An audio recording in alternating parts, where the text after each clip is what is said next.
ZTE unveils the Axon M, and we learn that two displays are not something of the past. Microsoft announces a new batch of Surface Books, though it is still uncertain if the former issues were addressed, and it seems that HTC has something to announce very soon. I'm Jaime Rivera, recording this in one city, editing on a plane, and publishing in another, because it's crazy. This is Pocketnow Daily.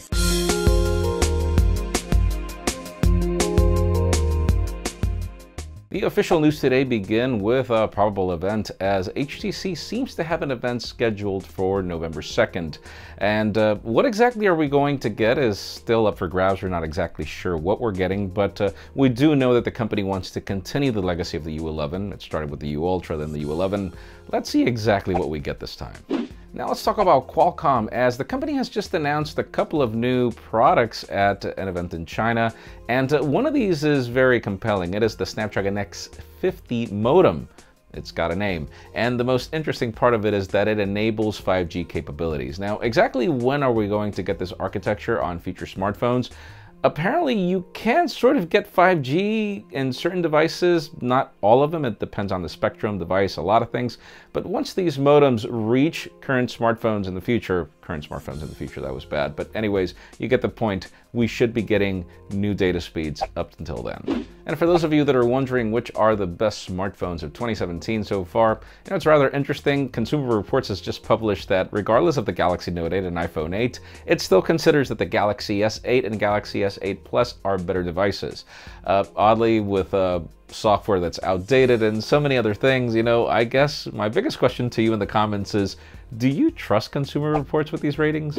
Now let's talk about Microsoft. The company has just announced two new Surface Books.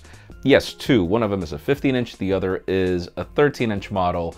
And even though they look pretty much the same as the devices that we got last year and the year before, well, there seem to be a ton of enhancements when it comes to performance, when it comes to the fact that these products apparently won't bring the quirks that we saw with the original Surface Book.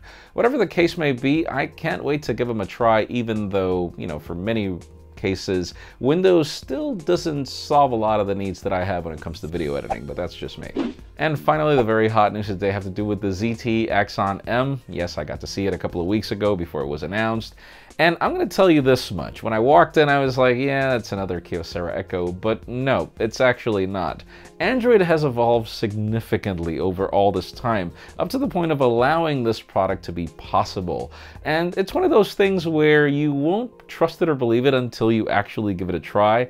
But it leads me to the question today. You saw our hands-on video. What do you think about the Axon M? Would you invest in a product like this? And let's forget about the specs, let's focus on the experience.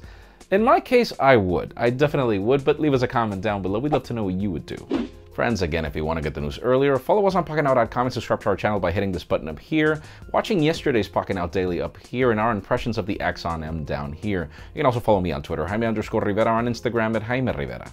Please give this video a thumbs up if you like what you saw. I am Jaime Rivera. Thanks so much for watching. We'll see you tomorrow, hopefully 9 p.m. Eastern.